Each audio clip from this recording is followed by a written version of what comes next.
soldiers of the Nigerian army, numbering about 50, reportedly invaded the serene and sleepy community of Mgbowo in the early hours of Thursday.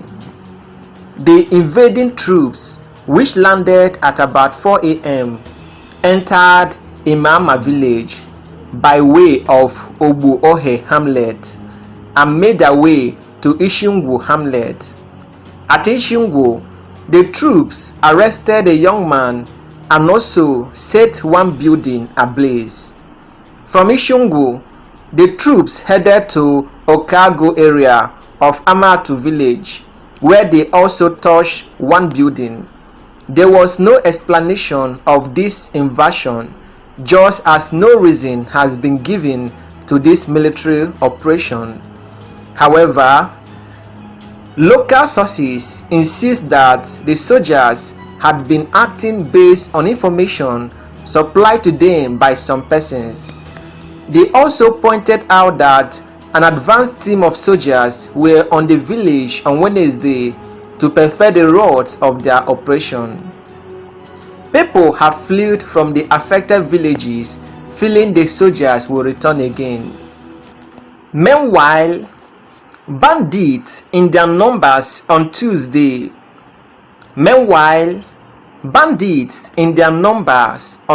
night invaded Zagzaga community in Munya local government area of Niger State and shot dead the village head Malam Usman Tukura in his house.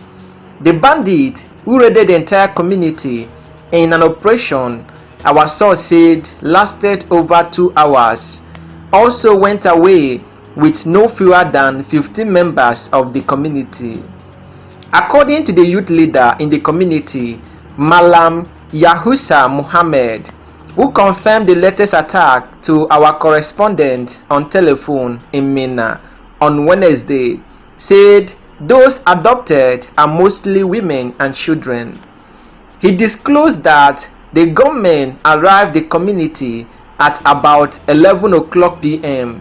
when the people had just returned to their bed, stressing that they went from house to house, waking people up and disposing them of their money and other belongings. He pointed out that, unlike previous attacks, where the gunmen will announce their arrival through sporadic shootings in the air, the Tuesday attacks took the community unaware as the bandits entered the community quietly and raided shops before attacking people in their houses. The youth leader further disclosed that the village head was shot and killed when he came out of his house to plead with the gunmen to leave the people alone, adding that they immediately shot him in the chest and he died on the spot. Yahuza said the Tuesday night attack is the 5th in the last 4 months, stressing that in the last 4 months attack before Tuesday, the gunmen usually meet empty houses as the people always escape into the bush before their arrival.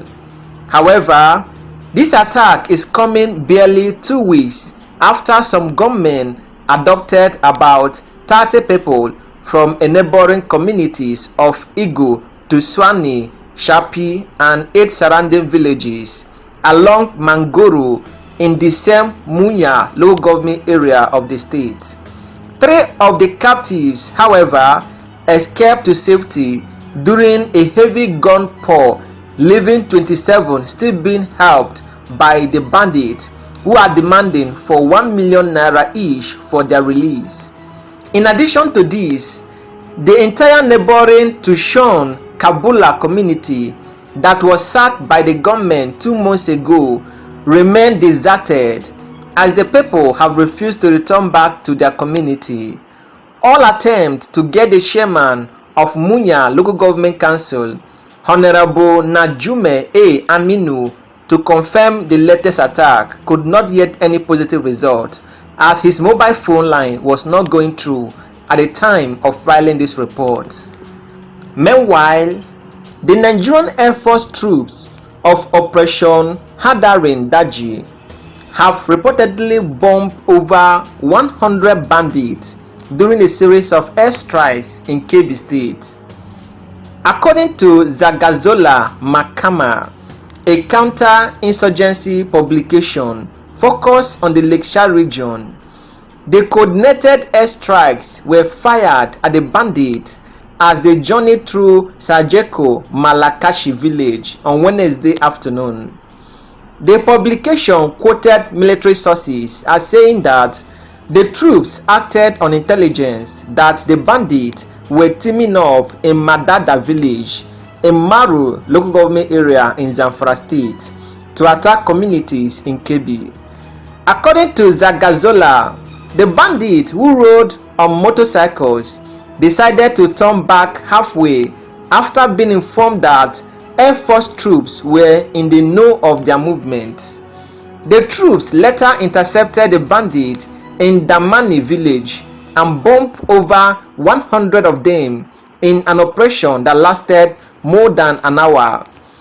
Zagazola said the ground team of the troops also went after the fleeing bandits and killed 17 of them.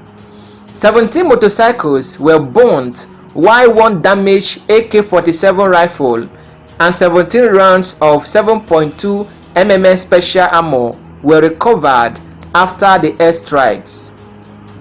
Christopher Musa, the chief of defense staff, has asked troops not to wait for Boko Haram terrorists to attack first before taking the fight to them. While speaking to the troops of Operation Hadinkai at the Maimalare cantonment in Maiduguri, the Borno state capital, on Tuesday, the chief of defense staff said a soldier who comes to the theater is not complete without killing at least one Boko Haram fighter.